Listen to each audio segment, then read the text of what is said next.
They were convinced that Iran would collapse very quickly. Iran hit back. The United States took damage, serious damage. All those who discounted their ability to do that were proved completely wrong.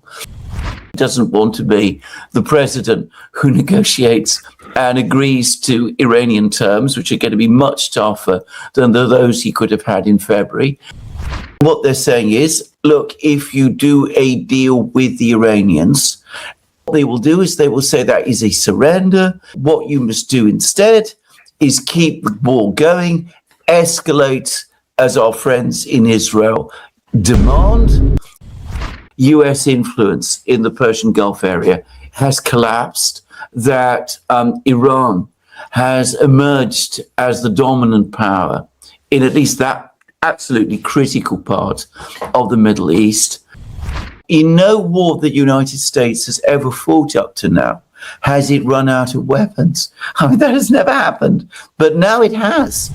We have officially crossed a line that the United States military has never crossed in its entire history. The acting Secretary of the Navy just stood in front of Congress and admitted that the US is putting a $14 billion weapons deal for Taiwan on absolute hold. Why? Because the Iran war has strained our stockpiles enough that the Navy felt it necessary to post a pre-approved foreign military sale to make sure there's enough ammunition reserved for Operation Epic Thunder. For the first time, the American war machine is being forced to choose between its commitments. If you want to know how we got backed into this corner, you won't find it on mainstream TV. Geopolitical expert Alexander Mercouris just exposed a series of major escalations that the media is completely hiding. It starts with Iran literally publishing a new maritime control map that swallows up UAE and Omani territorial waters. And they are already forcing ships to pay $2 million per transit. Meanwhile, global investors are terrified. They're pulling their capital out of the Gulf and dumping it into Hong Kong. Even the neocons who helped design this entire conflict are turning on Trump, calling his current strategy an absolute surrender. The illusion of total control is completely shattering, and the clock is running out. So let's dig in. Let's start with what happened this week, because the PGSA map is more significant than the headline suggests. And at the same time, through the Persian Gulf Strait Authority, their mechanism has essentially announced expanded control of the Strait of Hormuz, going all the way into the Emirates, the United Arab Emirates, including the port of Fujairah, a massive thousands of kilometers of territory that they're claiming is now going to be under their authority, given what's happened in the war. And there's also talks, Marco Rubio, Trump, they say no tolls, no nothing for the Strait of Hormuz. Well, Iran and Oman are in talks about a fee system. The PGSA published its official boundary map on May 20th. The zone runs from Kuwait Mubarak in Iran to the south of Fujairah in the UAE at the eastern entrance, across to Al Quwain in the UAE at the western entrance. Fujairah is specifically significant. It's the end of ADNOC's west-east pipeline, built precisely to allow UAE oil exports to bypass the Strait of Hormuz. Iran is now claiming authority over that bypass route too. The UAE rejected the claims immediately.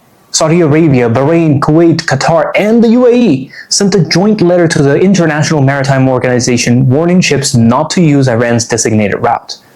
The fee system is already in operation, regardless of what Trump or Rubio say.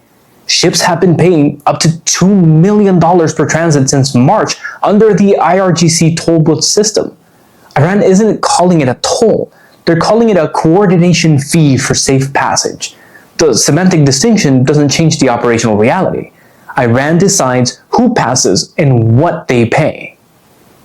All the logic points to the need for negotiations. The United States started this war against Iran on the 28th of February. They were convinced that Iran would collapse very quickly. They discounted the threat of a closure of the Strait of Hormuz or of Iran taking control of the Strait of Hormuz. It turned out that Iran did not collapse quickly. Instead, Iran hit back. The United States took damage, serious damage. We're learning all the time how serious that damage was. The allies of the United States in the region, the Saudis, the Qataris, the Emiratis, all of them, they took damage too. The Iranians imposed their control of the Strait of Hormuz. All those who discounted their ability to do that were proved completely wrong. And what Donald Trump now finds himself is in this situation where things have turned out not only not as he expected that they would, but far worse than he can ever have possibly imagined. Iran has come out strong. Its armed forces are intact. It controls the Strait of Hormuz, and it has a lock grip on the energy flows upon which the entire global economy and ultimately the United States itself depends.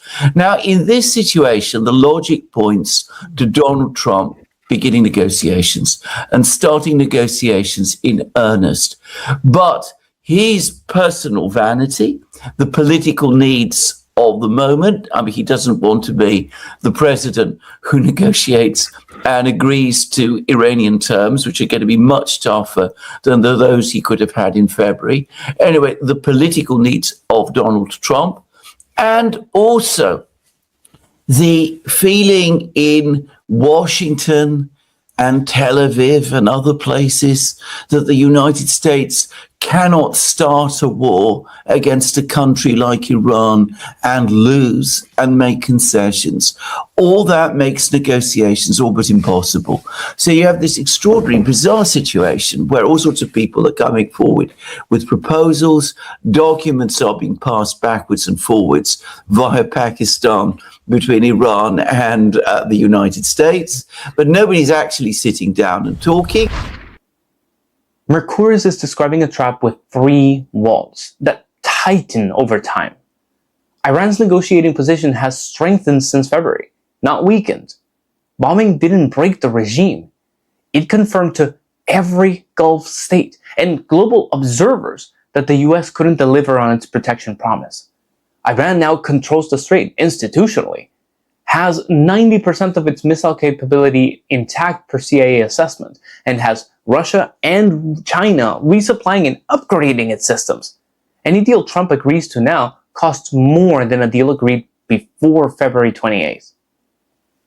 The political wall. The moment Trump signals a deal, Robert Kagan writes in The Atlantic, Trump's endgame is surrender, which he published on May 22nd, with quotes from a US official saying Netanyahu's hair was on fire after Trump floated a letter of intent with Iran. Bolton is in the Washington Post calling the war a trap Trump built himself, while simultaneously pushing for escalation. And staying in place is also losing. Every day without resolution, Iran's control becomes more institutionalized, more accepted, more normalized. The PGSA map is the latest step in that normalization.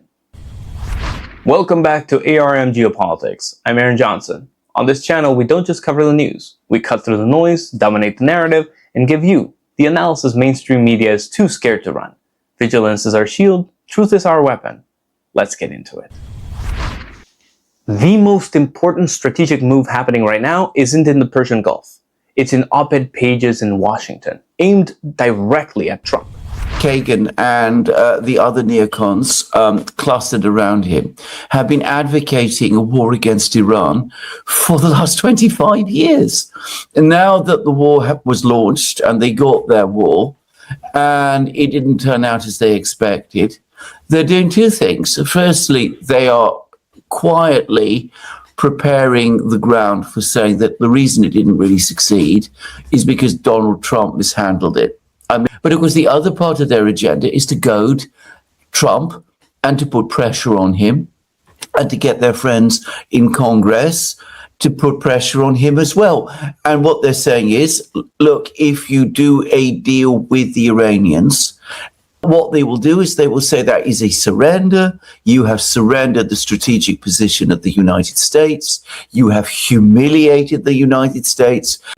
What you must do instead is keep the war going, escalate as our friends in Israel demand, and ultimately, and if you go back to the first Atlantic article, you see what basically Kagan is pushing towards, which is a ground operation, an actual ground invasion of Iran, because that's the only thing they have left.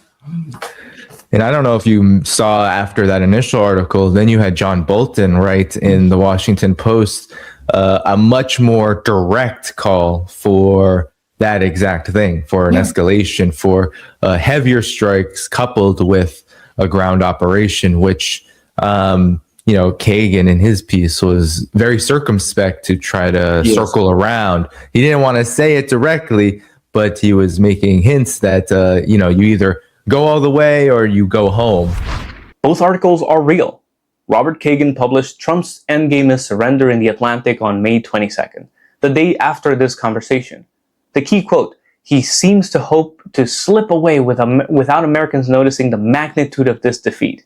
Kagan cited a U.S. official saying Netanyahu's hair was on fire after Trump floated a letter of intent with Iran.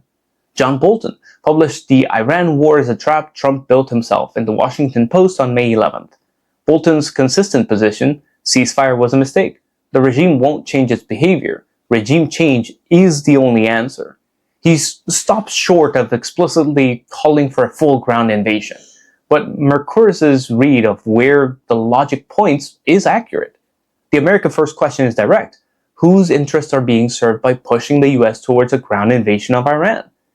These are the same analysts who told us the Iraq invasion would be a quick success, that Gaddafi's Libya would stabilize after regime change, that the Syrian opposition would form a functional government.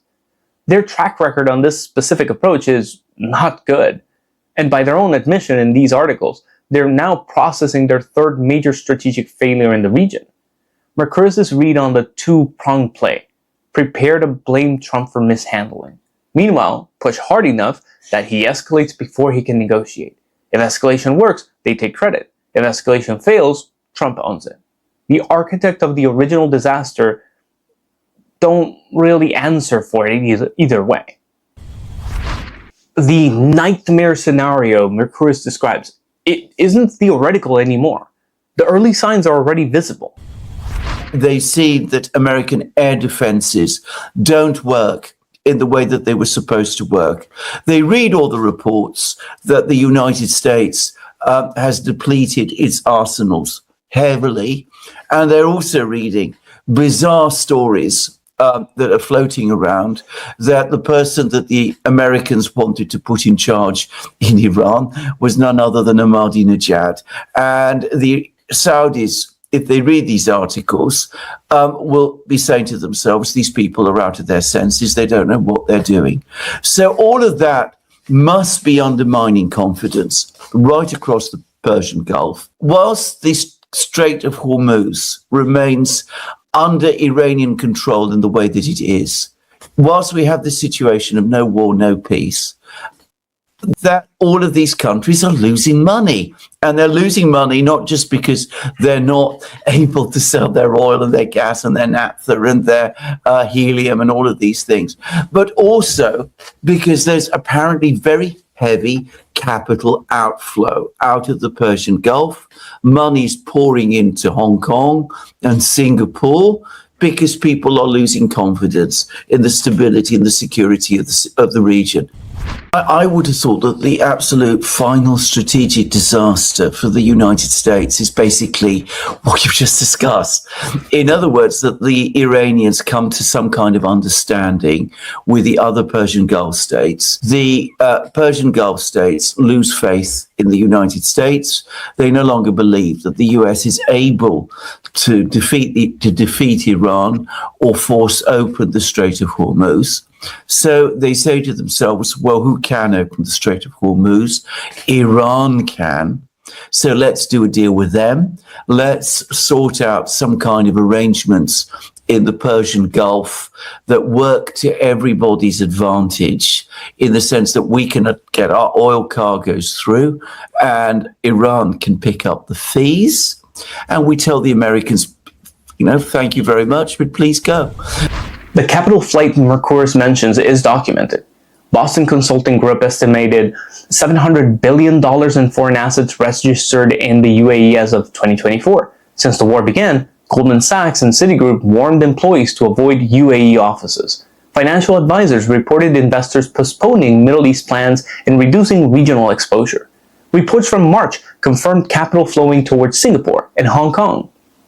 The Ahmadinejad story Mercouris references is a New York Times report attributed to US and Israeli officials claimed Ahmadinejad was intended as a replacement leader.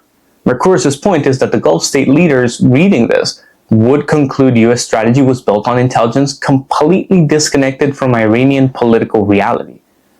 Ahmadinejad was politically sidelined by the Iranian establishment years before the war began. The nightmare scenario isn't coming from nowhere. Saudi Arabia has blocked 2 US military operations. The PGSA has now claimed UAE territorial waters. Gulf states sent a joint IMO letter against Iran's system, but that's the diplomatic response. The underlying drift in confidence is what Mercouris is tracking. The petrodollar collection. Every Gulf state currency is pegged to the dollar. That's real US leverage, but only as long as those states see America as a credible security partner. That assumption is being stress tested publicly, week by week. Mercouris makes a point that keeps getting buried about the basic factual record of who actually initiates military action in this conflict. Iran has never launched any sort of preemptive strike. I mean, the attack that they carried out at the start of the 40 Days War happened after the United States and Israel attacked them. That was a response. It was not an act, a preemptive attack by the Iranians. They've always responded, and they've responded toughly, but they've responded. The only people who are threatening to start the war at the moment, who want to start the war at the moment, are the Israelis and the Americans. And that's the simple reality. Iran has nothing to gain by launching an attack of that kind. Then they lose one of their biggest moral and, by the way, political advantages in this conflict, which is that they are the victims of aggression. And they lend weight to the propaganda narrative about them, that the Israelis in particular have been very active, spreading, as I said, over at least 2 decades now. The factual sequence is documented and not disputed. The US and Israel launched Operation Epic Fury on February 28, 2026. Iran retaliated. Every Iranian military action in this conflict has been a response to a US or Israeli action. No exception. This is not a matter of interpretation, it's chronology. The Jerusalem Post article Mercouris references, Iran could launch a surprise attack against Gulf state, Israel says, appeared this week. His read, this is the same Israeli pattern operating for over 20 years. Talk up the threat, create the impression that Iran is about to strike, use that impression to justify preemptive action or to pressure the US not to negotiate. The America First relevance, the same threat inflation pattern preceded the Iraq invasion in 2003. The intelligence framing, the urgency, the surprise attack language. It was used then to move the US towards a war. The outcome is documented history. Mercouris is identifying the same mechanics operating in the same region again. Now, the most significant admission of the week from inside the US government under oath. Where the United States admits it's running out of weapons.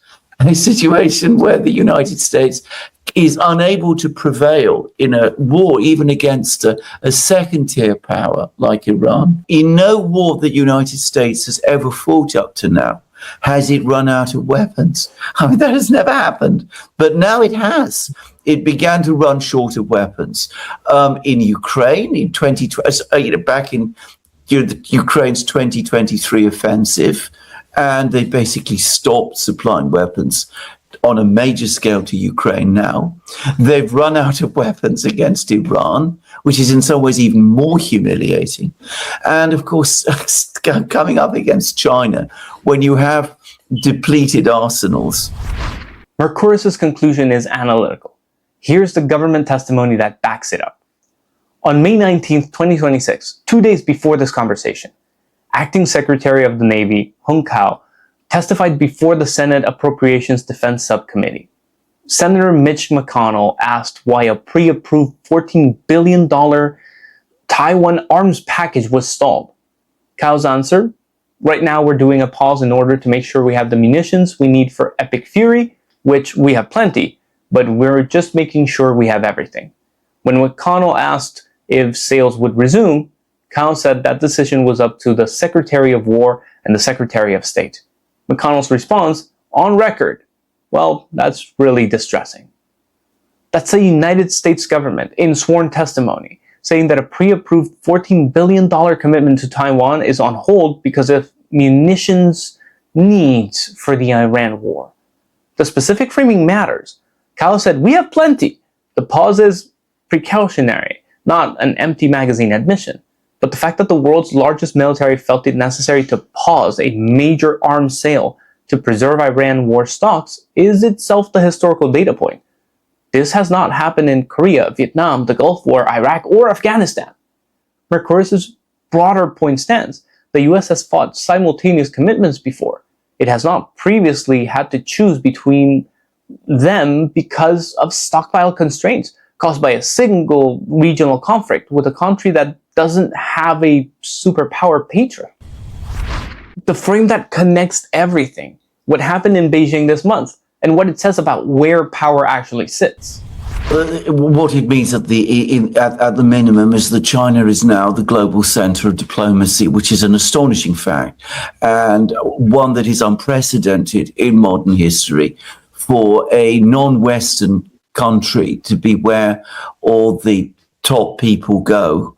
I mean, that's the first time that's happened that anybody can remember. The Trump visit to China and the Putin visit to China were completely different.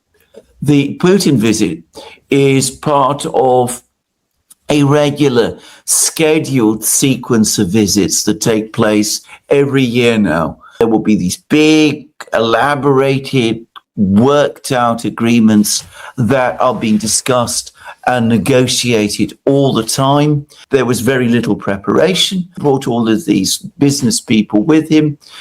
It lasted 2 days. Very, very little actual business was done. And Trump went in with all kinds of expectations that there would be some kind of agreements about something. And the Chinese, in fact, gave him very little, except this very strong warning about Taiwan, which is the strongest I've heard from a Chinese leader to an American president, by the way. In person, too. In person. Across exactly. the table. Across the table. The contrast between the two visits is factual. Putin's trip was part of a regular schedule. The Russian central bank chairman was in the delegation specifically to work on alternative financing systems to bypass the dollar.